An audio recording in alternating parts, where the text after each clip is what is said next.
Pode chegar que a festa vai começar agora. E é pra chegar quem quiser, deixa a tristeza pra lá e traga o seu coração, sua presença de não. Nós precisamos de você nesse cordão. Pode chegar que a casa é grande e é toda nossa.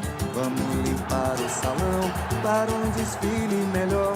Vamos cuidar da harmonia, da nossa evolução. Da unidade vai nascer a nova idade. Da unidade vai nascer a novidade. E é pra chegar sabendo que a gente tem o sol na mão e o brilho das pessoas é bem maior. Olá, boa noite. O time do Cartão Verde está em campo, entrosado, de preleção feita, portanto, prontíssimo para levar adiante essa nossa prazerosa tabelinha. A nossa abertura teve trilha sonora de Gonzaguinha, que se estivesse vivo completaria hoje 70 anos. Abertura que já entregou quem é o nosso convidado de hoje. E eu creio que muitos meninos por aí, a essa altura, talvez não tenham matado de primeira de quem se trata. Pois saibam vocês, mais jovens, que o nosso convidado de hoje é um autêntico menino da vila, Juari Jorge dos Santos Filho. Você está vendo aí, ou simplesmente Juari, campeão com o Santos, campeão europeu de clubes pelo Porto e que a partir de agora vai revisitar com a gente um pouco da carreira que construiu nos gramados, vai nos ajudar a interpretar o futebol atual, analisará os jogos das quartas de final da Copa do Brasil com o nosso time, que vocês sabem é formado pelo craque, rei do parque, Roberto Rivelino, e pelos jornalistas Vitor Ernesto Birner e Celso Zelt, sempre mostrado aí em dupla. Muito boa noite a todos. Juari, seja bem-vindo. Gostou de dar aquela passeadinha ali no início? Você estava com cara de saudosista, hein? Boa noite, Brad. Boa noite, os amigos. Boa noite, Roberto. Para mim é um prazer imenso estar aqui, porque, como estávamos comentando ali fora, hoje eu estou matando um sonho da minha vida, né? Estou realizando um sonho da minha vida. Quero conhecer o Roberto Rivelino. Vi muito o Roberto jogar no Rio de Janeiro, no Fluminense. Eu sou da época do Canal 100, né? Então a gente ia pro cinema, não é para ver o filme, era para ver o Canal 100. Era bonito. Eu via você fazer coisas inacreditáveis, coisas que imaginava um dia, mas será que esse não tem condições de fazer isso dentro de um campo de futebol? Aquele elástico bonito, né? Que o cara caía para lá, vinha para cá. Quando veio já estava o Rivelino batendo na bola. Acho que isso é a coisa mais linda do mundo. E poder estar do lado dele, falar de futebol, quem sou eu? Tem que tirar o chapéu para esse homem. Pois aproveite que é exatamente isso que faremos na próxima hora. Você que comentava com a gente, comigo, com o Rivelino, aquela partida que você viu, um Fla-Flu. Foi a tua primeira vez de Maracanã? Foi minha primeira vez de Maracanã. Então divida, por favor, com todo mundo qual era a história. Eu não torcia para time nenhum. Aí eu fui Maracanã, meu falecido pai me levou no Maracanã, e um Fla-Flu. De um lado eu vi 10, camisa branca, Roberto Rivelino. Do outro lado eu vi um senhor chamado Geraldo, assoviador, número 8, chuteirinha arreada, né? Meia arreada. Meia arreada, aquela meia arreada, chuteirinha. Rapaz, eu vi esses dois homens fazer coisa inacreditável. Eu falei, não, vou torcer pro preto e vermelho ali porque eles perderam. Vou torcer pra ele. Mas o que esse moço aqui, esse senhor aqui fez... Não, mas esse Geraldo que estamos falando, pena que faleceu cedo com uma operação, extrair as amígdalas, né? Mas era o que ele jogava bonito, cabeça, toque de bola. E você descreveu uma jogada, qual foi a jogada que você viu? Teve um embate ali. Não, teve um embate ali que eu fui quase na linha lateral do campo, meteram a bola no Riva, o Riva dominou e deu aquele sólido tapa bonitinho que ele dava na bola, né? Pá! E a bola subiu. E a torcida do Fluminense, aí o Geraldo com aquela perna longa foi lá do outro lado e tomou de volta. E a torcida do Flamengo, falei, esse é o time, esse aí é o jogo. Até porque o Juari é menino da Vila, mas é menino de São João de Meriti, que é também a terra do João Paulo. Aliás, aqueles meninos da Vila vieram mesmo, foi do estado do Rio, né, Juari? Porque o Pita é de Nilópolis. O Pita é de Nilópolis, o João é de São João. O Babá era de São João também, eu de São João, depois ainda tinha um Lazinho também, que é de São João. Quer dizer, nós formamos uma gangue, né? Viemos tudo de lá da Baixada e assaltamos o Santos e ficamos por ali mesmo. O time campeão de 78. Mas foi bacana o Celso lembrar desse detalhe, porque se eu não estou enganado, pode me corrigir se não foi exatamente essa história. O Pelé tinha acabado de parar e o Santos deu uma geral aí, até onde podia, para achar realmente uma molecada talentosa. E é mais ou menos isso que você faz hoje em dia, né? Hoje nós estamos seguindo esse caminho, né? Porque eu acho que a coisa mais linda nossa, Roberto, está aqui o Rivelino que pode falar, é que nós tivemos um maestro. Esse maestro nosso fosse o Olavo. falecido Olavo, que jogou no Corinthians. Então o seu Olavo foi nosso treinador e foi assim que ele me trouxe para a Vila. O babá chegou para ele e falou, teu menino, um pretinho, né, um neguinho lá em São João de Meriti, seu Olavo, o moleque joga bem. Jogava no Pavonense? Jogava no Pavonense, falou, o moleque joga bem, traz ele aí pra gente ver. Aí eu fui lá, né, meu pai me largou lá, eu chorava noite e dia, não tinha condição de nada. Aí eu falei, agora que eu já estou aqui, eu só tenho duas saídas, eu viro jogador, não tinha outra. E o seu Olavo, eu fui aprendendo muito com o seu Olavo, nesse aspecto. E é aquilo que nós estamos tentando fazer hoje, é dar uma oportunidade aos meninos que têm condição. E nesse aspecto, o Lima, que é o cabeça, é o chefe, né? Mas tem você, tem o... Tem eu, tem o João Paulo, tem o Guilherme, tem o Nenê, tem o Marcelo Passos. Então, são gente... Por isso que eu acho que a gente fala aqui, né? Que aqui o Santos é um time, pelo menos em termos de revelar jogadores, ultimamente é o time que mais revela jogadores. Verdade. Você pode analisar. Você pode, no Corinthians é um outro, no Palmeiras, de vez em quando é um, no São Paulo, praticamente quase pouca coisa. E o Santos não é toda hora um Neymar, né? Não, é aquela Diego, coisa, né, mas realmente é fantástico o trabalho, porque são pessoas que... É aquele negócio que nós estávamos conversando. O moleque vem, bateu 3, 4 vezes na bola, pô, isso aí... Tu já consegue. Hoje, você não vai achar ele perfeito. Você sabe que ele não é perfeito. Mas aí toca aos nossos treinadores corrigir. Colocar nele aquilo que ele pode render. E nós temos, graças a Deus, Ivan, nós temos 2 pessoas que estão comandando bem essas categorias de base, que hoje são diretores da base. Tanto o Ronaldo Lima como o Bechara. Então nos dá a liberdade de trabalhar. Nós não temos exigência. O que é exigência? Nós não vamos analisar um jogador tendo pressão na retaguarda. Nós vamos analisar o menino por aquilo que ele é capaz, que é o diretor de planeja isso. Vocês vão para campo ver o que ele é capaz. Não interessa que ele seja indicado pelo presidente, que ele seja indicado pelo diretor, seja indicado... Eu quero um jogador. Então isso dá para nós uma tranquilidade. Então nós não temos compromisso com ninguém. E nem exigência de título, né? Não, é um problema também da base. A nossa exigência, qual é a exigência que nós temos conosco mesmo? É um pacto entre nós, avaliadores. É trazer o que é de melhor. Por quê? Eu passo, o Lima vai passar, o João Paulo vai passar, o Marcelo vai passar, o Lima vai passar, o Guilherme vai passar, o Ronaldo vai passar, o Bechara vai passar, o Direzo vai passar, mas o Santos continua. Não, acreditar no talento é sempre um bom caminho. Só uma coisa, você acha que o Santos revela mais porque tem mais qualidade mesmo na base? Ou você acha que a cultura do clube utiliza mais os jogadores da base no profissional e por isso aparentemente revela mais? Revela mais porque a cultura do clube, porque o Santos hoje é o único clube que tem, o torcedor do Santos tem a paciência de você amadurecer um jogador. Acredita nisso, né? Acredita nisso. Sim. Porque ele prefere ver o time do Santos formado por jogadores da base do que com medalhões. Então tem essa cultura. Ele sabe que o jogador... E hoje o Santos ele é um exemplo para muitos clubes. Porque nós temos um conceito, não nos interessa o jogador de quem quer que seja o jogador. Não nos interessa o empresário. Nos interessa um jogador. E sabe que eu acho outra coisa importante, Júlio? Porque o Santos está também... Ele está deslocado, está lá embaixo na Baixada. E os moleques, opção lá, tem uns moleques bons, vão para onde? Teoricamente, a maioria dos moleques vão treinar no Santos, com qualidade. Mas eu vejo, Vitor, eu não vejo, não é porque os outros times não dão tanta condições. Tanto é, tem uns clubes que até não concordam com mais poucos jogadores. Mas o Santos, em termos de revelar jogador, a quantidade de jogadores é muito maior. Não, sabe por quê, Rival? Eu acho, por exemplo, que o São Paulo, se a gente fizer um levantamento de jogadores fora do país com sucesso, acho que o São Paulo deve ter mais jogadores que o Santos. Final de semana tinha 6 da base em campo. Não, estou falando jogando fora do clube. Essa é a questão. O Lucas está fora. Casimiro está fora. Bosquilha mal jogou. Está no Mônaco. Não jogam no clube. Porque os Corinthians com Marquinhos, mas aí você vê o seguinte, você vê uma coisa. No Santos os caras jogam, fazem história no clube. Você vê uma coisa, se você hoje fizer um levantamento, que nós estávamos discutindo outro dia lá na Vila, você faz um levantamento dentro do campeonato brasileiro A, da Série A e Série B, você vai ver que tem maior número de jogadores revelados que passaram pelo Santos. Dentro do campeonato geral.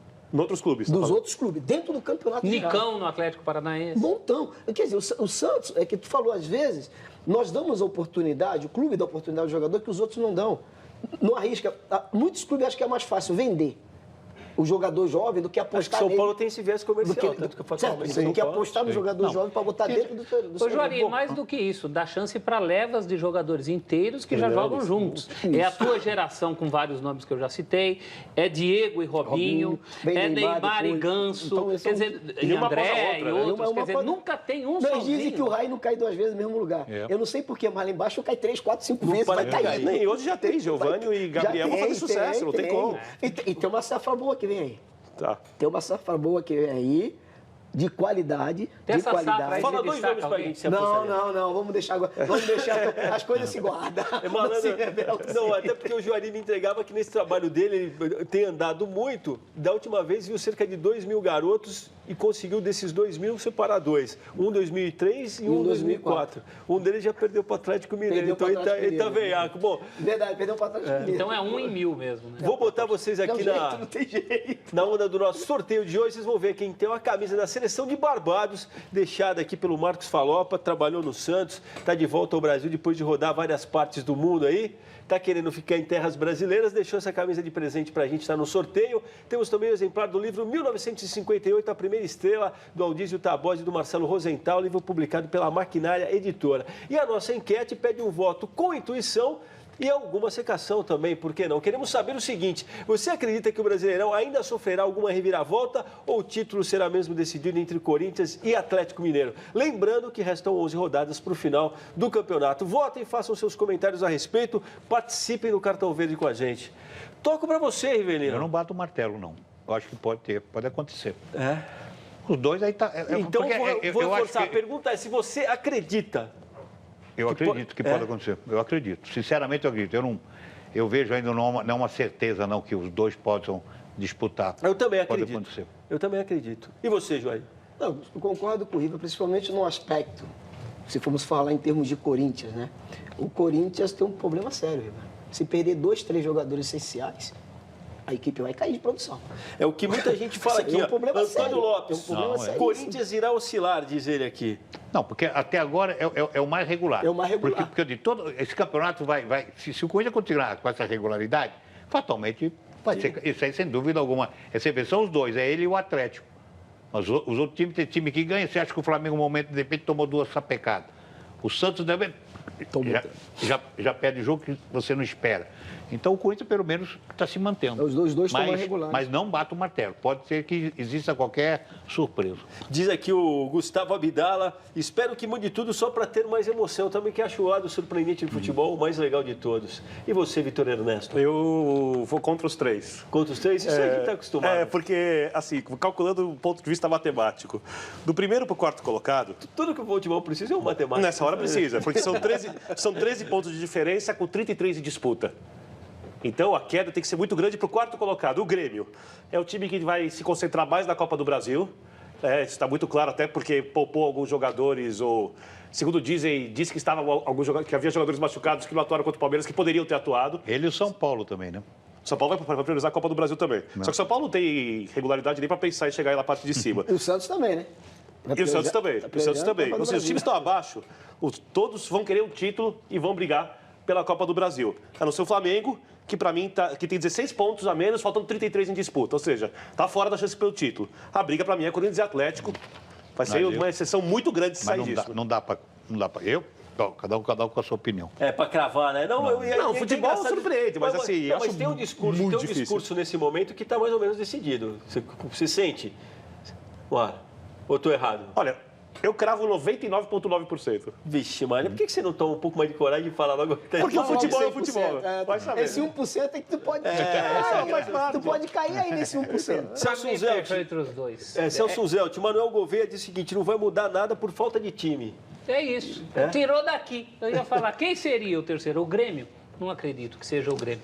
Essa rodada acabou determinando isso, né? Os dois continuaram na frente. Os dois... Se a gente perceber nessa rodada, da qual a gente vai falar muito, de Copa do Brasil, são os dois times que não entram nesse pega de Copa do Brasil. O terceiro seria o Flamengo, que na tabela de Vitor Birner vai aparecer, se não me engano, em sexto. 16 pontos atrás do Corinthians. 16 pontos com atrás 33 em disputa, ou seja, quase metade dos pontos em disputa atrás. Agora, o Celso, interrompendo você um detalhe. Na eliminatória, esses jogos, o campeonato continua ou para? Só uma pergunta, porque eu estou na dúvida... Quando na rodada da eliminatória ele não tem jogo. Não, então não joga... Os jogadores vão retornar para os clubes, é isso? Vão retornar para os clubes. Para continuar o campeonato? Isso. Ah, bom. Porque aí eu estava preocupado... De repente, claro. O Corinthians perdeu a espinha dorsal. Levou, né? Levou um Gil, levou o Elias e o Renato. E perdeu o melhor jogador no momento, que é o Renato. Você também não acreditou em mim, né? Que você perguntou isso antes do programa, eu te falei, vai parar. Mas você e ia o que confirmar. o Juari levanta, na verdade, já está acontecendo, né? O Corinthians já tem perdido peças. Só aquele segundo atacante lá, que uma hora é o Luciano, outra hora é o Rildo, agora apareceu o terceiro, rapaz, o Corinthians já tem perdido peças. Não, mas todo mundo mas o alicerce do Corinthians, Elias, Jadson, Renato Augusto. Esses três jogando, um volante entra ali, quebra, sabe, joga bem, o Ralf entrou jogando muito. Aí é a solidez do time. O Renato está numa fase extraordinária. E você vê como é interessante, né? A base, você tem a base, aí você traz o Lucas, treinou uma semana, entrou no jogo, entrou bem e foi responsável de você analisar pelos 2 gols do Corinthians, ele que cruzou e depois daquela jogada que fez. Interessante quando você tem uma base sólida, a base perfeita, o jogador às vezes... Um dia você vai conseguir me explicar por que o Balco, no meio de tanta cobra criada, tanto jogador malandro que dá sustentação, com o time bem treinado taticamente, não tenta mais drible, não vai pra cima em alguns lances. Eu não consigo entender. Pega a bola, dá de lado. No Santos seria diferente. Mas porque também o Corinthians é o time da audiência, né? Sabe o que acontece também? Porque ele não tem um drible. É o negócio da pedalada, é a pedalada. Mas tem a velocidade lá pro Mas outro lado. pedalada, só pedalada. Pedalar você já tá lá. O cara pedalou, você já sabe pra onde vai. Ele vai pro fundo. Entendeu, Vitor Birner? Entendeu? Não. Quem falou é o pai da matéria. Não tô falando. Esse é o pai da matéria. Qual é o drible que ele tem que ele vai fazer? Então fica Então não deveria ser titular. Mas você vê a diferença, quer ver? Não, sem comparação, aqui não vamos comparar ninguém. Mas o Riva tá falando uma coisa que é verdade. Você vê a diferença. Você pega o Mal. Na velocidade, ele vai pra cima. Mas a jogada é aquela. Sim. Ele não tem uma, é aquela. Agora, a diferença de um pro outro, você pega o Neymar. Independentemente do Neymar hoje. Não vou falar do Neymar hoje. Eu estou falando do Neymar atrás. Não. Quando ele saiu. Quando ele já começou. Ele já fazia isso. O Neymar ia para cima. E sabe um jogador interessante que me agrada, que tem essa característica? Esse Rogério do São Paulo. É um jogador que ouve, um jogador que assume, vai para cima. O Vitinho do Internacional. Agora, deixa eu falar uma coisa para você, Joari. Comparar qualquer um de hoje com o Neymar é sacanagem. E eu não lembro de ter visto um jogador com tanto repertório de drible quanto o Neymar. Não, com tanta personalidade. Não, também. Porque eu estou te falando o Neymar que começou. Não estou falando o Neymar de hoje. Sim. Porque na situação nós estamos falando de igualdade, né? Da igualdade no na momento, situação. né? Porque o Riva disse uma coisa que é certa. Que a pior coisa para o defensor é tu encarar um jogador que vem para cima, que tu não sabe para onde ele vai. Porque ele tem um repertório diferente, ele balança para um lado e sai para o outro. Pega o Edu. Vai buscar o Edu como? Vocês também estão bonzinhos. Não, mas eu tô falando, mas é aquele não, vai pra cima. Você já sabia que tem aquelas que faz a diferença e solta o homem. Cria uma superioridade numérica. O Maicon não sabe, fazer Ainda isso. tudo bem, ele pode até crescer. Tem qualidade o garoto. Vou dar Mas ele criar uma situação para ele, que eu acho que é importante. Vou só dar uma passada mais aqui, citar o Júlio César Matheus, que disse que gostaria muito que tivesse uma reviravolta, mas que não acredita. O Joxan Santos falando que acha muito provável que alguma coisa mude. O Douglas Dias está cobrando da gente aqui a camisa que você trouxe do Atlético. Tá vendo? Então, já fica aqui o compromisso, Douglas, que na próxima semana a camisa estará aqui. Eu cobrei dele aqui. E a camisa do Atlético Goianiense que eu ganhei com o bom carinho, o pessoal dela, lá que eu encontrei na viagem. Testemunho. Muito legal a camisa. E a Fabiana aqui, que acha que sim, pode acontecer uma reviravolta, porque desde o começo do Brasileirão a tabela mudou muito. Vamos agora então para o nosso tradicional giro pela semana, que mostrará do que o futebol é capaz para o bem e para o mal, e mostrará ainda que tudo tem um ponto final. Era uma vez o mais longevo treinador do Brasileirão, Eduardo Batista, que certo dia decidiu trocar o esporte pelo Flu e assim deixou sua biografia um pouco mais comum. Era uma vez também o poderoso secretário-geral da FIFA, que é acusado de envolvimento com um esquema ilegal de venda de ingressos para a Copa de 2014, digamos, levou um chute no traseiro. Mas nesses dias que correm, nada tinha dado mais o que falar do que o caloroso embate entre ilustres São Paulinos. Isso até o árbitro marcar pênalti em cima de Wagner Love no clássico entre Corinthians e Santos. Mas, senhoras e senhores, o melhor dos últimos dias foi ver que o futebol ainda traz consigo aquela louvável capacidade de mudar o rumo das coisas.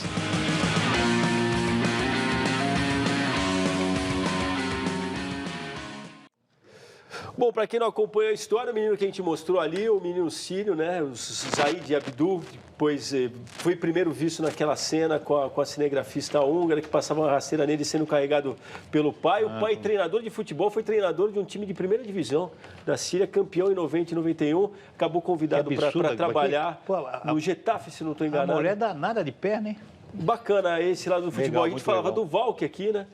Também. Quem tomou o pé na bunda foi ele, né? Que eu canso de dizer também que com toda a cara de pau, naquela época da Copa do Mundo, quando perguntado sobre a questão dos ingressos, falou, existem 3 milhões de ingressos que são fora do sistema. Então, como se fosse a coisa mais normal do mundo ter 3 milhões de ingressos fora do sistema. E realmente estava fora do sistema aí. Tava no sistema dele. Sistema dele.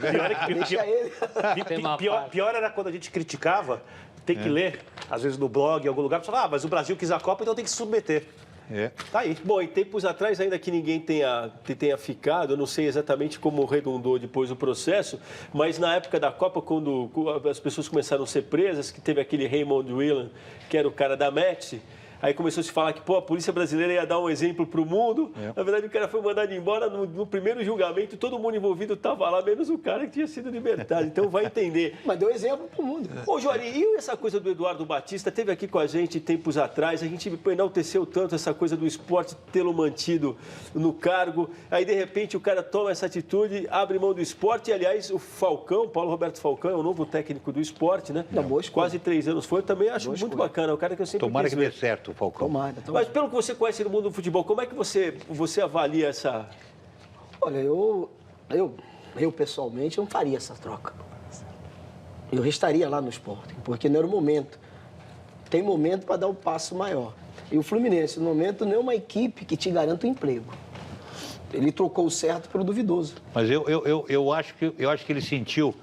Eu acho que aquele jogo, mesmo com o Fluminense lá, que ele ganhou do Fluminense, acho que ele está sentindo que o ciclo dele está terminando, que ele estava esperando mais uma derrota.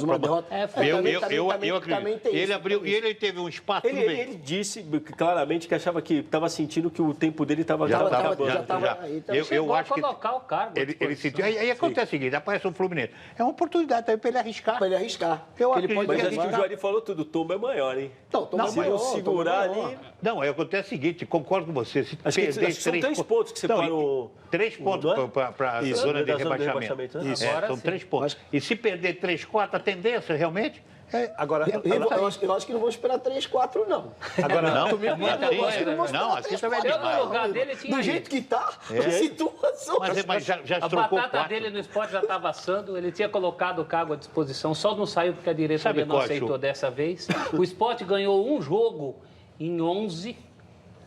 E o trabalho dele, sinceramente, no esporte, eu acho que deu no limite. Ele conseguiu tirar o máximo do jogador. Até aquele negócio. A gente, para avaliar, eu penso assim, Roberto, a gente, para avaliar, teria que ter vivido o dia a dia. O que está acontecendo dentro do clube com ele. Então, nós não sabemos o que aconteceu. Se ele eu não sabia que ele tinha colocado o cargo já à disposição. Depois da derrota para o Goiás. Que tem uma coisa, tá aqui, ó, nós jogamos futebol.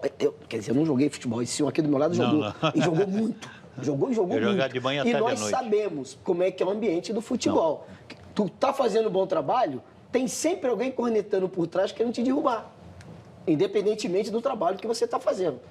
Certo? Então, sem dúvida, alguém... Mas já eu acho que o trabalho dele. Jura, eu acho que ele sentiu o momento. Eles vão mandar embora. Vou sair por cima. Então, vou sair por cima. Agora, nesse aspecto, eles são possíveis. Deve ter ouvido o pai, que é muito experiente, já passou muito por com isso. Aquele cabeção dele, tem que Agora, o Fluminense é o time que tem a pior campanha no retorno. E o Fluminense... O time sofreu já de cara a primeira dele, a derrota, mas a terceira do Flu. São 8 jogos sem vencer. Então, terceira consecutiva, né? Agora, o elenco do Fluminense é para ficar do 10º para cima.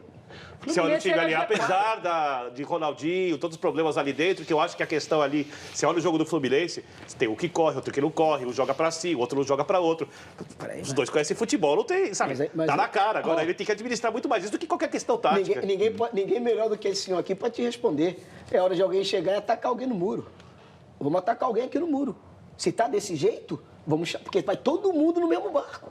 Não salvo eu, não salva você, não salva o outro. O barco afunda com todo mundo. Então vamos parar com esse negócio. Todo Fluminense é o ambiente. Porque eu acho o seguinte... Ele acha que é o lado psicológico. Eu acho que foi um erro. Acho que o Ronaldinho... Ou então ele se prepara para jogar, porque não fez pré-temporada, ficou não sei quanto tempo parado, achando que a bola parada ele vai resolver o problema do Fluminense. Não é por aí, não resolve. Pode resolver uma vez ou outra. Então é o seguinte, eu acho que agora é o momento mesmo. Tá bem, tem que jogar. Sim. Então tá mal, banco ou se prepara. Eu penso, porque jogar. Senão não adianta. Vai jogar com 10, pô. Mas tem que ter o peito. Tem Fluminense e Grêmio, o Ronaldinho é banco, só para deixar a informação posta aqui. Vamos falar rapidinho também do Corinthians, que é o líder do Brasileiro. Encarou uma maratona aí, fez 13 jogos em 41 dias, teve folga, o time se representou hoje, joga no próximo domingo, 4 da tarde, com o Figueirense no Orlando Scarpelli. Vamos ouvir o zagueiro Felipe. Muitos falavam que a gente poderia até brigar para não cair. E hoje está jogando, vem mostrando a força do time, acreditando sempre, como o Tite sempre passa isso para a gente, acreditar. É bem isso mesmo. Se fosse qualificar o tamanho da vantagem do Corinthians hoje, pequena, média, grande ou extra grande? Olha, eu creio que grande, porque pelo que o time vem jogando. Isso está bem claro. Mas sabemos também que se a gente tropeçar, 3 pontos, e o Atlético ganhar, já dá uma... Então, mas pelo que o time vem jogando, é grande, sim. É grande, sim. Para mim, eu assisti o jogo Corinthians e Santos, melhor partida que eu vi do Corinthians. Sinceramente, em termos de marcação, em termos de jogar, bloquear. No Campeonato Brasileiro eu também acho. O Santos não conseguiu jogar. Primeiro tempo, o Santos queria aquele contra-ataque rápido. Não achou a bola. Não achou. Não achou, é verdade. O Corinthians matou, simplesmente, se virasse o primeiro tempo 3-0 para o Corinthians, era normal. Sim. Porque realmente o Santos só chutou praticamente uma bola no gol. No finalzinho do primeiro tempo. No contra-ataque. O Luca, até o Cássio saiu, pegou muito bem. Mas o que jogou o Corinthians, para mim, a melhor partida do Corinthians. Agora, tem gente aqui tem gente provocando aqui também, viu, Jorge? É o seguinte, eu vou citar o Gerson Tega, fala que está de volta, falou que ficou sem assistir o cartão, tinha saído da parabólica, que hoje ele está ligado na gente lá via UHF. E o Cláudio Roberto Bragalaus, que é de São José do Rio Preto, aliás, um telespectador assíduo aqui, pede para te perguntar por que você nunca conseguiu marcar um gol no Timão, que você tinha essa coisa. E aí eu aproveito, porque tem muita gente aqui perguntando também por que o Santos fez essa partida que muita gente diz irreconhecível contra o Corinthians, Jorge. Porque o primeiro tempo do Santos contra o Corinthians e contra a Ponte Preta, ambos foram irreconhecíveis. Só pergunta Jorge. Vamos por ver. Ele fez 101 gols, nenhum no Corinthians. Aliás, para quebrar um pouco, já que ele pediu... para eu entregar para ele no ar o meu livro do Odir Cunha, né? Mostra para o nosso professor Hilton lá. 100 anos, 100 jogos, 100 ídolos. Claro que o Joari é um dos 100 ídolos. Ele pediu para entregar no ar, então... Eu já entrego, deixa eu só deixar o professor Hilton dar um coisa aqui no presente que ele está ganhando. Para passar em mãos, é isso? Tem 101 gols aí, mas realmente nenhum no Corinthians. É teu, Joari. Agora explica porque... Me prometeram, mas não tinham me dado. Disseram que me mandavam, mas não me mandaram. Agora explica pra gente o que aconteceu, o que aconteceu. Vamos por etapa. Primeiro, o Riva falou uma coisa certíssima. Foi, sem sombra de dúvida, a melhor partida do Corinthians até hoje no campeonato. Eu gostei muito. Não existe partida perfeita. Não. Certo, Riva? Não existe partida perfeita. Mas fez uma partida dentro da perfeição. Daquilo que foi planejado com o Tite, foi aquilo ali. Ainda mais naquele calor, Naquele calor, o Corinthians não deu espaço para o Santos. E o Santos é o nosso time, é um time que quando joga fora, principalmente, vem atrás para sair naquela bola rápida no contra-ataque. Então eles marcaram bem, não deram espaço para nós sofremos muito nisso. Tivemos no Vanderlei o melhor jogador em campo, acho que extraordinário. A parte de tudo isso, nós cometemos uma infantilidade muito grande. Nós não podemos fazer um pênalti como nós fizemos. Sim. Naquela condição ali. Naquela altura do jogo. Que o Corinthians merecia o primeiro tempo, merecia estar ganhando de 3-0. Até aquela altura do pênalti no segundo tempo, não vou dizer que o jogo estava equilibrado, mas já não era o mesmo Corinthians do primeiro tempo. Sim. Já era um Corinthians diferente, porque o calor estava forte. Sim. E o Santos sofreu muito. Só que uma infantilidade nossa, sei lá, 5 minutos de... 1 minuto, 1 segundo de supetão, o Zeca fez aquele pênalti. E a coisa que mais me deixou um pouco perplexo não foi o pênalti em si, Mas foi como ele deu a rasteira no menino. Pô, que coisa linda, hein? E o pior que ele... Pô, parecia que... Como é essa luta sabe, que tem aí, negócio aí? Mas você sabe... Se pega, quebra. Eu não sei qualquer luta que tem pé. Pega, quebra. Jura, e o pior que ele veio com a cara de pau... Quer dizer que ele não fez o pênalti? Não, eu chutei a bola. Qual que é a bola que ele chutou? Tá de brincadeira. E a segunda, que eu acho que o Zeca devia ter pensado, talvez no momento ele se sentiu um pouco... E no árbitro falou, não, peraí, já que o senhor deu pênalti, o David não tem nada a ver com isso. Será que alguém cobrou? Quem queria quebrar a perna dele fui eu. Será que alguém cobrou isso dele lá no Santos? Não sei se alguém cobrou, mas eu não estou criticando ele, não, gente. É um garoto, mas ele devia tomar atitude. Ele devia ter tomado essa atitude, porque o David perdeu a cabeça, ficou desesperado. Se ele xingou o árbitro ou não, é outro problema. Só ele ou apenas os jogadores mais experientes, como, por exemplo, o Renato, que foi falar com o auxiliar, com o devido respeito, não devia ter dito, olha, não foi o David, foi o Zeca. Foi o que ele fez. Ele falou que não foi o Zeca. Ele só falou que... Só que não foi o David que fez a falta, ele não falou que tinha feito. Você tem certeza? Pelo menos na leitura labial que mostraram na imagem, ele fala que, você vai ver depois, não foi ele que fez o pênalti, mas ele não disse quem fez. Não.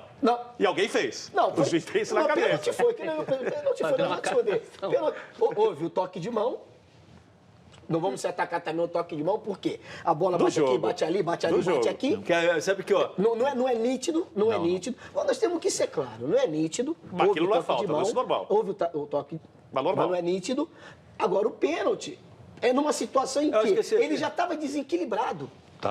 O Wagner já estava desequilibrado. Acho que tinha uma situação ali também que era a seguinte: o árbitro já tinha expulsado o David Braz, entendeu? Se o Zeca vai lá e se entrega, aí a cabreiragem queria mandar os dois para fora. Você concorda comigo? Sim, ontem, o Osório, técnico do São Paulo, eu gosto demais, que eu vejo no Osório, assim, uma... Ele consegue falar algumas coisas que são, até certo ponto, até óbvias, né? Mas que ninguém daqui fala, porque o comprometimento é totalmente diferente. Ontem ele se saiu com essa, tinha uma discussão parecida, aí ele falou, olha, veja o rugby, é um esporte de brutos, mas jogado por gentlemen. Entendeu? E o futebol do mundo você assiste, não tem. O futebol não é jogado. Então, a gente não aceita essa condição. Exclusivo de ditado inglês, né? E o juiz, o Flávio, apitou muito bem.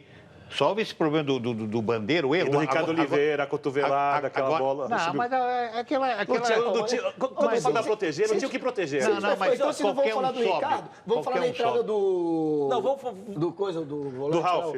Não, o outro, que na seleção... O Elias. Que o Elias caçou o Ricardo e foi dar o meu Ricardo depois lá. Vamos falar aí, ele também deveria ser expulso. Não, mas o que eu acho... Então não tem... Essa foi... Fora que ele não viu o pênalti, né? Quem viu o pênalti foi o Bandeira. Estava muito perto. O que eu acho gozado do árbitro, do Flávio, que ele porque ele acreditou no Bandeira. Porque quando ele falou que o David... Não, foi tudo errado. Ofendeu. Se eu tivesse ofendido, ele não precisava perguntar pro Bandeira. O problema é como é que o Bandeira escutou? Mas não, ele falou... Mas já que vocês chegaram no Ricardo Oliveira, até pra gente matar esse bloco aqui, vamos ouvir o Ricardo Oliveira. O Santos treinou pela manhã, depois no início da tarde embarcou para Florianópolis. E o homem gol, um detalhe que é bacana no time do Santos, né? Quer dizer, vai continuar sem o Giovani. Aliás, tem uma pergunta aqui a respeito do Giovani, já passo pro Juari.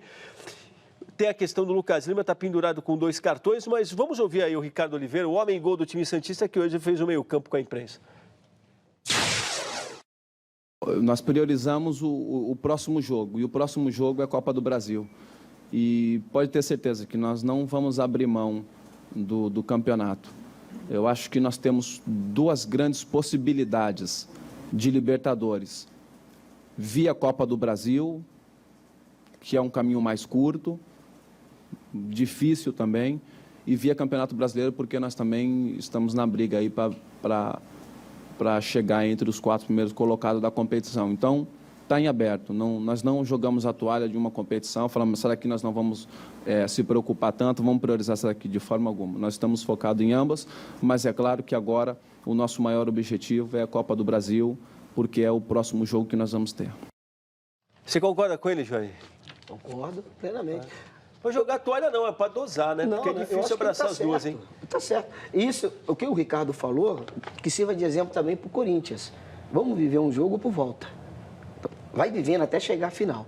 E o Ricardo tá certo, nós temos que se concentrar agora pela Copa do Brasil. Eu só queria te fazer uma pergunta. Na tua época, se jogava na seleção brasileira os melhores jogadores que tinha no momento. Não era assim? Sério. Se convocava... Os melhores de cada posição. Na posição 2, os 2 que se convocavam. Agora eu te faço uma pergunta. Por que esse moço não está na seleção? Eu reclamo. Isso aí eu reclamo. Você fez coro com o Riva agora, que ele vive falando porque para mim é o melhor centroavante do Que tem futebol no Brasil. brasileiro. E hoje uma eliminatória... Pô, você tem a possibilidade de botar jogador... Não digo até nem que queira colocar, mas está lá. Pode entrar, pode fazer a diferença. Infelizmente, isso aí é a opção do treinador, né? Ó, eu vou ter que roubar a bola de vocês, a gente tem que fazer o nosso primeiro intervalo. Só vou agradecer aqui, ó, Milton Assis, o Éder Alves Araújo, o Ricardo Alves, Paulo Soares. Mas vou te passar a pergunta do Juliano Lourenço. Juari, o Giovânio, que aliás segue fora do Santos contra o Figueirense, né? Não joga contra o Figueirense também. O Juari, o Giovânio na base do Santos era lateral esquerdo e da mesma safra do Neymar? Sim. Era? Lateral esquerdo. Então, feio. Tá falado. Era lateral esquerdo. Era lateral esquerdo. Começou como lateral esquerdo. Bom, depois foi passando e... Dito isso, a gente vai fazer rapidinho o nosso intervalo. A gente já retoma a conversa com o Juari já. Vamos trazer as notícias do São Paulo, do Palmeiras. Já sabem, se for zapear, não esqueça de voltar, porque nós aqui voltaremos em exatos 2 minutos. Até já.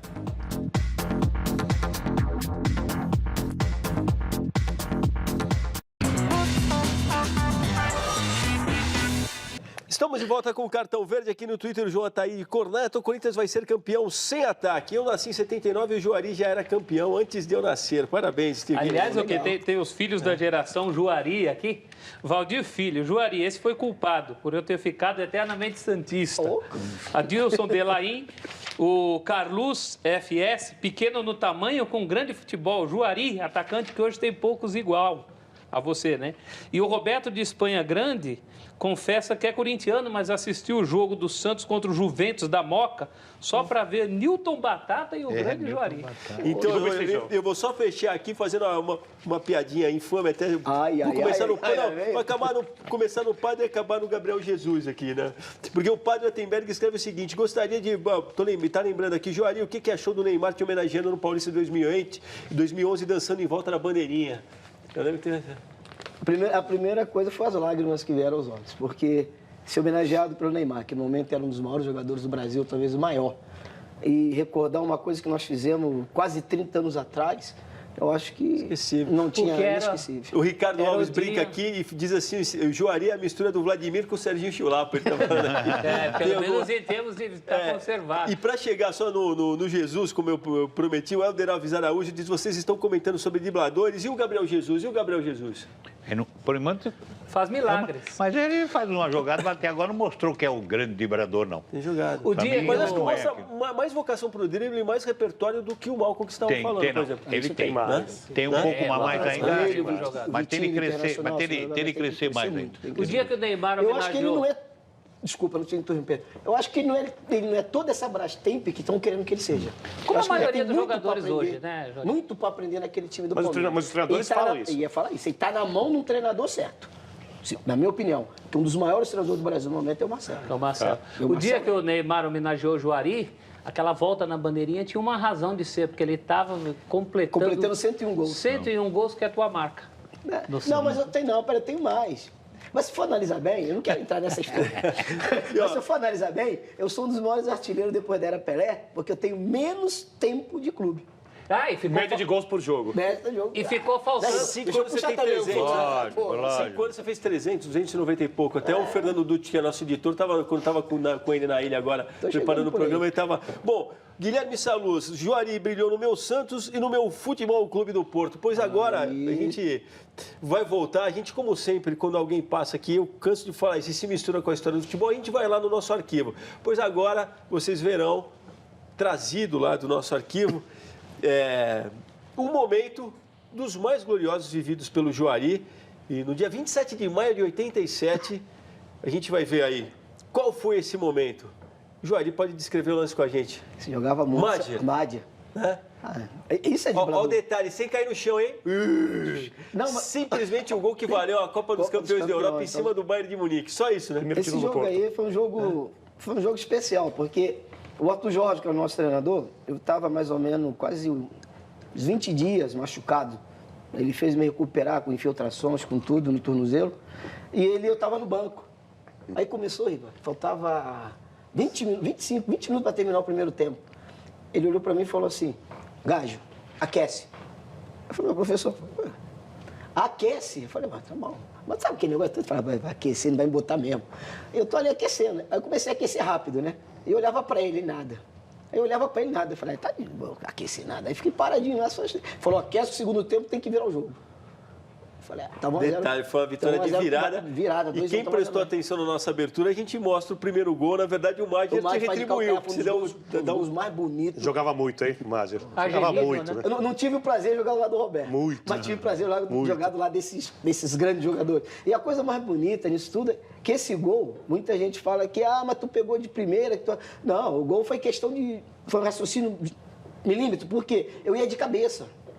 Aí quando eu ia de cabeça, a bola baixou. Não. Aí quando ela baixou, eu falei, só tem um jeito, eu vou ter que meter o pé na bola. Aí meti o pé nela, ela entrou. Se fosse daqueles de hoje, como é que é o jogador de hoje, Riva? Quando a bola vem?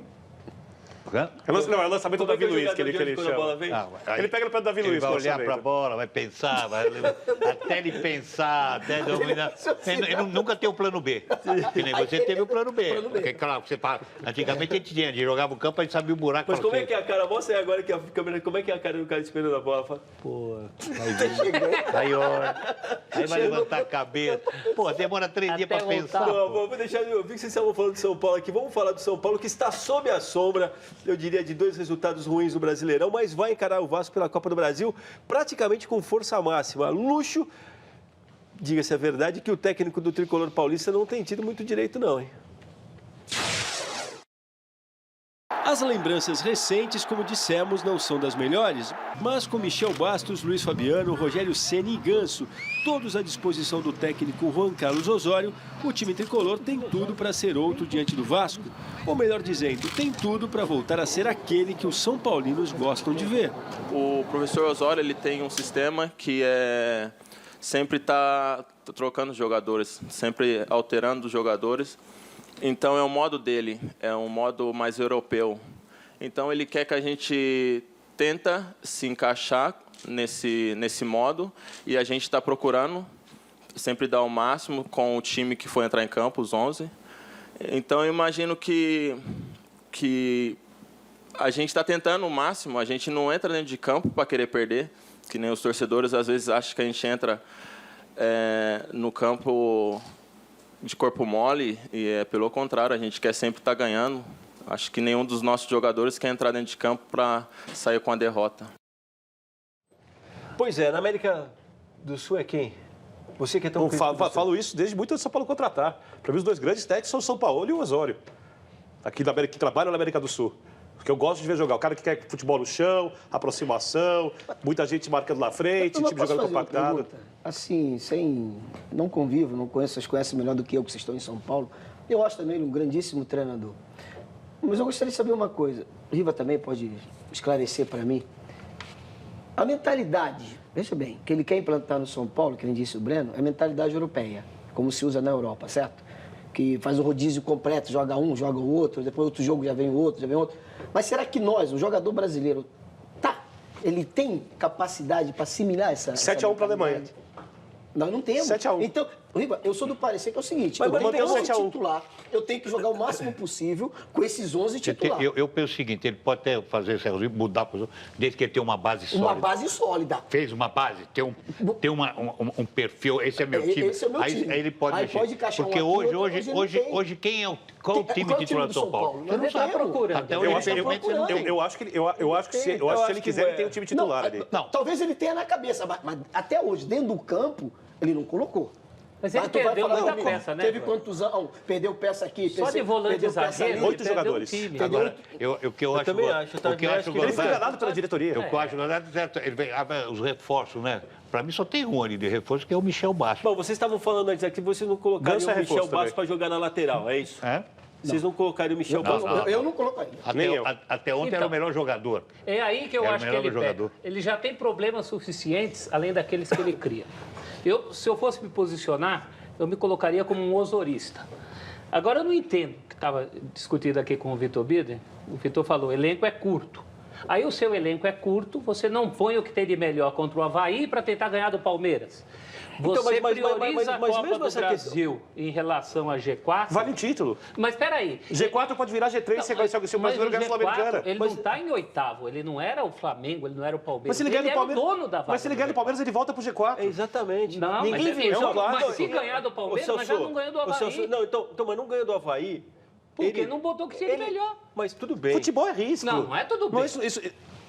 Não é tudo bem, é um risco desnecessário. Não. Desnecessário? Ultra necessário. Claro, no Brasileirão, contou com o Vitor. No Brasileirão, a grande disputa para ver quem vai ficar com a vaga é entre São Paulo e Palmeiras. Mas vocês estão contando que ele vai ganhar do Palmeiras. Entre São Paulo e Palmeiras. G4? Não, eu digo Santos assim... e Flamengo também. Não, tudo bem, mas tem uma disputa ali muito clara entre São Paulo e Palmeiras. Mas é o aniversário do São Paulo no próximo final de semana. Vamos raciocinar assim. O cara não e é um tá clássico, pensando tem o peso do impacto Tava do clássico. um jogo no primeiro tempo. Quando ele viu que o jogo endureceu, ele colocou o Pato, colocou gente pra jogar. Sim. Ele não foi um louco Outra coisa, o São Paulo foi melhor que o Avaí no primeiro tempo. Ele perdeu o gol. É esse que eu não tô dizendo que ele é Avaí. louco e inconsequente. Eu tô analisando. Tô querendo Podia analisar ganhar o isso Avaí com aquele aqui. time. Pô, mas É que nem o Riva falou, o Riva tá certo. Ele não tem, hoje o São Paulo não tem aquela espinha dorsal. Porque, olha, você não tem um goleiro reserva à altura do Rogério. Parte já desse princípio. Então você perde o Rogério, perde um Ganso, perde um Pato, perde o Luiz Fabiano, perde um dos volantes. O jogador mais importante é o Michel Bastos. O Michel Bastos. Pô, perdeu o Wilder, perdeu o Hudson. Então ele fica em dificuldade. O elenco é curto. Então, a minha opinião é essa. Eu penso assim, não estou dizendo que ele esteja errado. Cada um não convive o dia a dia do São Paulo. Mas eu Juari, eu colocaria o que eu tenho de melhor em todos os jogos. Claro. Eu vejo em ele... todos os jogos. Ou é Copa do Brasil, ou é Campeonato do Brasil. Por quê? Por quê? Futebol, me corrija, Riva, se eu estiver errado, é momento. Então você não tem que pensar que se eu ganhar, eu estou no G4. Eu tenho que pensar que eu tenho que ganhar. Independentemente de que se seja a Copa do Brasil ou se seja... Vou priorizar o G4. Eu acho que a mentalidade dele, Juari, também envolve uma estratégia, entendeu? Por exemplo, vocês não colocariam o Michel Bastos para colocar... Mas quando você olha o time do São Paulo hoje, com o Michel Bastos, ele pode tanto estar brigando numa posição na lateral, e ele já conhece mais ou menos o que o cara é capaz de fazer por ali. Ele também pode achar que não é o melhor lugar para o Michel Bastos estar no campo, entendeu? Mas o Michel Bastos também pode ser uma opção para ele, junto com o Carlinhos, que é um cara que ele descobriu, você concorda? Vão se abrindo possibilidades, cara. Olha, é uma estratégia. Quando ele foi contratado, um pouco antes de ser contratado, só no meu blog lá tem um texto dizendo: não espere resultado nenhum esse ano, nem no Campeonato Brasileiro, nem na Copa do Brasil. Eu acho que a posição do São Paulo, diante do que ele passa lá dentro e da perda de jogadores e outros problemas internos, ele faz ali um pequeno milagre, tá? De deixar o São Paulo na posição que está hoje ali. Agora, ele valorizou as categorias de base do clube, subindo um monte de jogador, que nenhum técnico dos últimos renomados colocava, para ser bem direto. Né? Ele criou uma disputa por posições que no São Paulo não tinha. Tinha 10 jogadores ali encostados com cadeira cativa. É uma maneira de time, alimentar o elenco também. De alimentar o elenco. O treinador que vai enfrentá-lo, a gente nunca sabe se o São Paulo vai jogar bem ou não, porque o time não está acertado.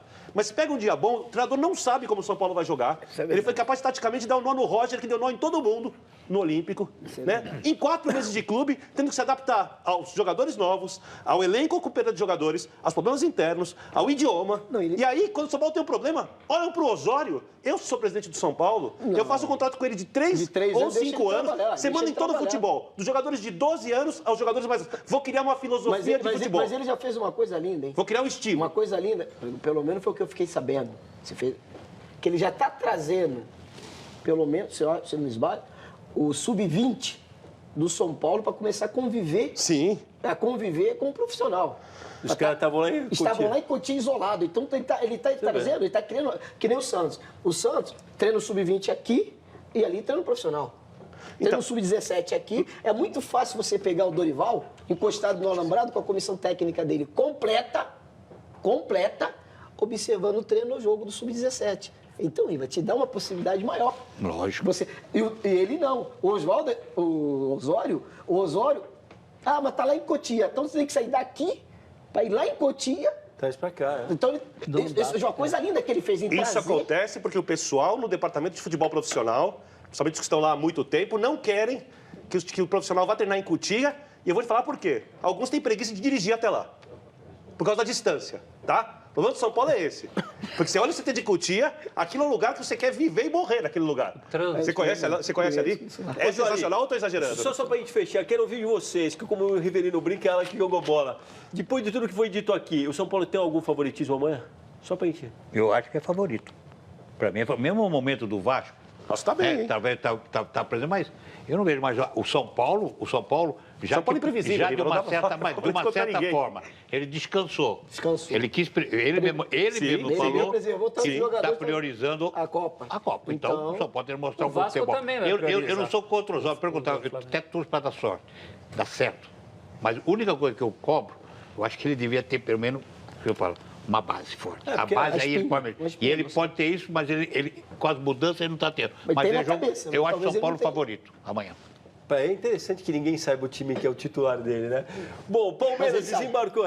Ele sabe. Eu também acho que ele sabe, acho que não tem nem dúvida, viu, Joari? Bom, Palmeiras desembarcou em Porto Alegre na noite de ontem, hoje fez um treino no CT do Grêmio, amanhã às 7h30 da noite o Palmeiras enfrenta o Internacional no Beira-Rio pela Copa do Brasil, 7h30 da noite, Leandro Almeida, Thiago Santos e Alexandro, já jogaram por outros times, não estarão em campo na competição, né? Nós vamos ouvir aí o volante palmeirense experiente, Arouca.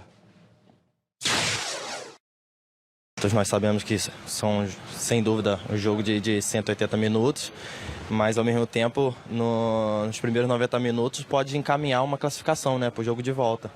Então, por isso, temos que entrar ligado, tentar, ao máximo, buscar uma vantagem para jogar em casa no próximo jogo e sair com a classificação. O resultado seria uma grande vitória, sem dúvida, mas sabemos da dificuldade que iremos encontrar aqui. Estamos preparados, vamos nos preparar mais ainda, vamos nos concentrar, porque, como eu falei, um jogo de 180 minutos, mas nos primeiros 90 minutos pode encaminhar uma classificação. E a gente espera sair daqui com um bom resultado, independente seja com uma vitória ou até mesmo com empate com gols.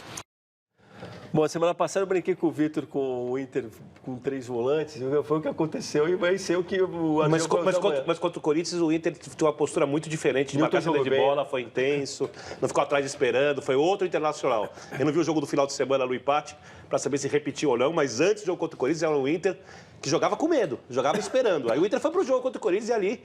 Não foi o mesmo Inter contra o Sport. Não foi, eu não vi o jogo. Contra o Figueirense. Eu não vi o jogo. Voltou ao normal. Voltou ao normal, não foi o mesmo Inter contra o Corinthians. E aí, Joari, aposta suas fichas em quem nesse embate? Não, é um bom jogo. É um bom jogo para você ver. Acho que o Palmeiras pode chegar lá e trazer um bom resultado. Mas o Arouca foi inteligente em dizer, é um jogo de 180 minutos. Vamos tentar sofrer menos dano possível no primeiro, para a gente depois ver o que faz em casa, né? Então, tem o detalhe do Zé Roberto tá vetado pelo departamento médico, acho que também é um pouco já pensando no jogo do final de semana que tem com o São Paulo, entendeu? Tira da cabeça também. Mas acho que aquele que o Ricardo foi me falar, jogo. Hoje, qual é o jogo? Copa do Brasil. Eu vou encarar a Copa do Brasil, vamos jogar. Então, o Palmeiras vai encarar, que nem o Arouca falou, até... Pelo menos que ele dá a entender. Um empate, claro. O Palmeiras tem elenco para levar os dois mais tempo. Tem. Acho que é o que tem um bom número, né? Isso. Pode contar com o Dudu. A suspensão do Dudu não vale para a Copa do Brasil. Então, vai entender, né? E tem um grande treinador. Por que? Não me pergunte. Marcelo eu gosto muito do Marcelo. Eu também gosto muito do Marcelo. Acho que no sentido do que o Vitor falou do Osório também, o que ele tem feito também, o pouco tempo do Marcelo no comando do Palmeiras também é surpreendente. Mas o Palmeiras fez uma troca inteligente, porque o Marcelo ele tem muita coisa parecida com o Oswaldo, na postura de lidar com os atletas, no esquema tático que gosta de usar, no jeito de trabalhar. Então ali agregou algo a mais do que o Oswaldo fazia. O Osório mudou radicalmente tudo o que acontecia no São Paulo. Fora que o Marcelo só ganhou o jogador. O problema também é que o Osório não conhecia tanto o futebol brasileiro como conhece. Sim.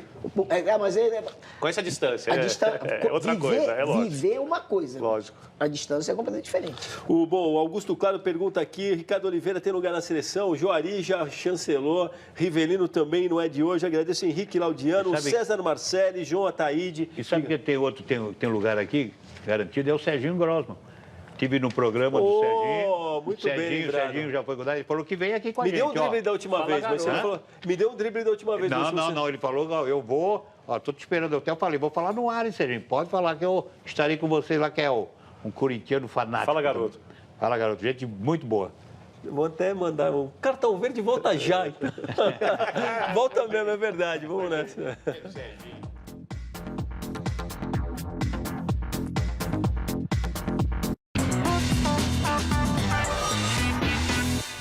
Estamos de volta com o Cartão Verde. Ó, iremos mais uma vez ao nosso arquivo e de lá agora vamos trazer um Juari moleque, hein, com 19 anos, marcando o gol e falando como campeão paulista. Zé Carlos.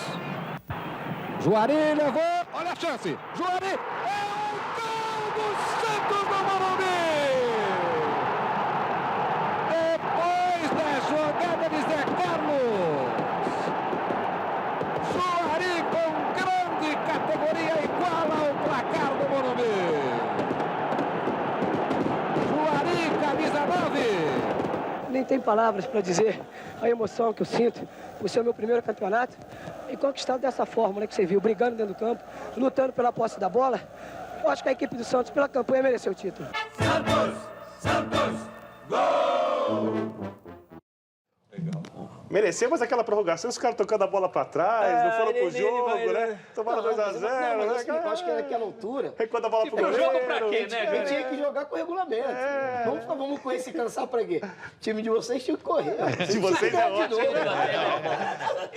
Não é que der certo 2x0? Corre atrás do prejuízo. O problema é você.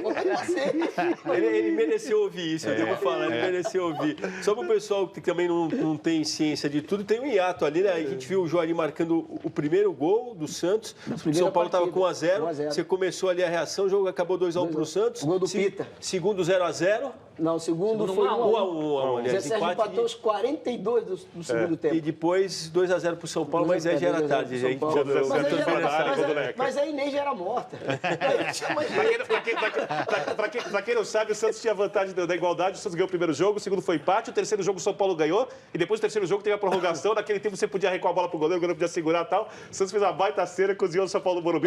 Mas admite, o Santos tinha mais time e mereceu o título. Tava lá, porque meu pai é cientista. Quem perdeu mais gol na prorrogação? O Santos. Então vocês não, o Santos tinha mais time. Ficou bem pra vocês. Ficou bem pra vocês. Até porque o São Paulo era vítima do Juari. O São Paulo e o Valdir. O pessoal brincou aí com o fato que o Juari nunca fez um gol no Corinthians, mas cansou de fazer gol no São Paulo. Você escapou dessa, hein? Fizeram essa pergunta direta aí, você escapou. Eu evitei o assunto o programa inteiro. Você tem que levantar. No final do programa, a gente tá chegando no fim. O Riva quer dar um pitaco, quem tem uma informação também a respeito da seleção do Rafinha, que pediu dispensa.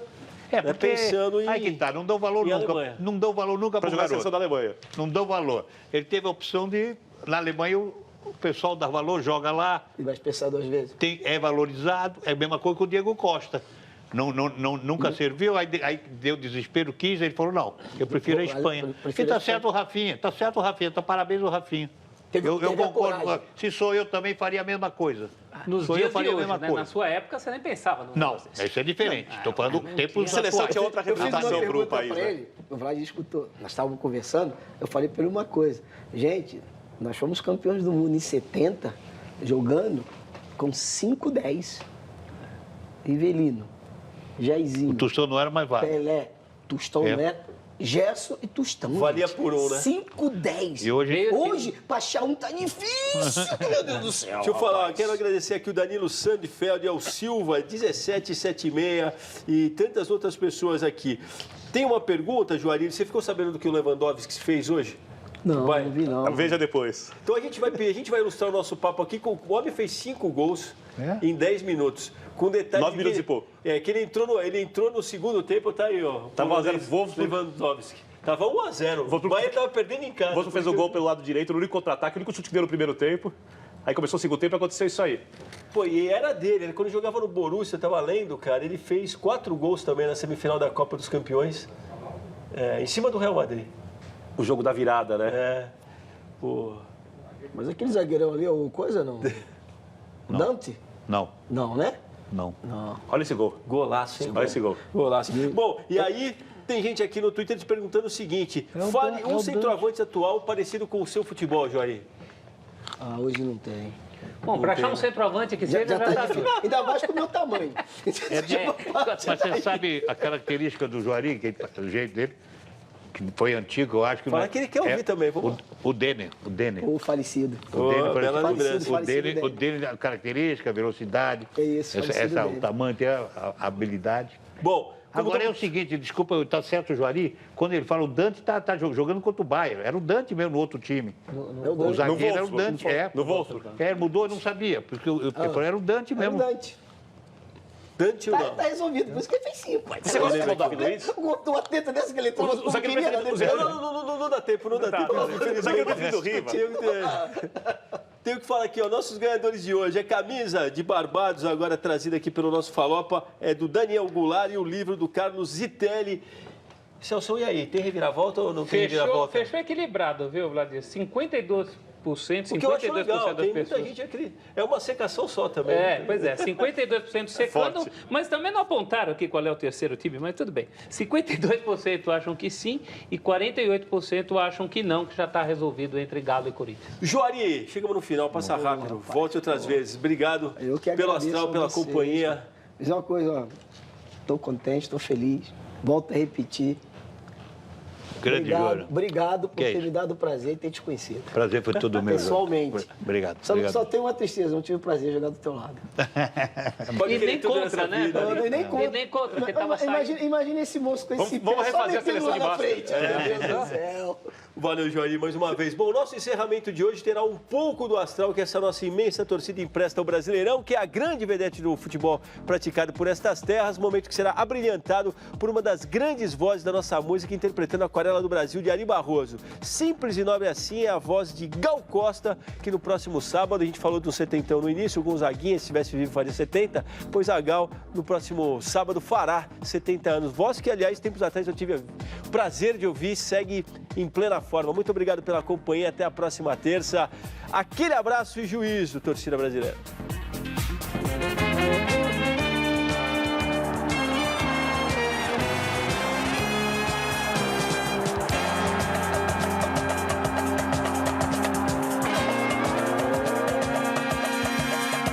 Brasil, meu Brasil brasileiro, meu mulato insoneiro, vou cantar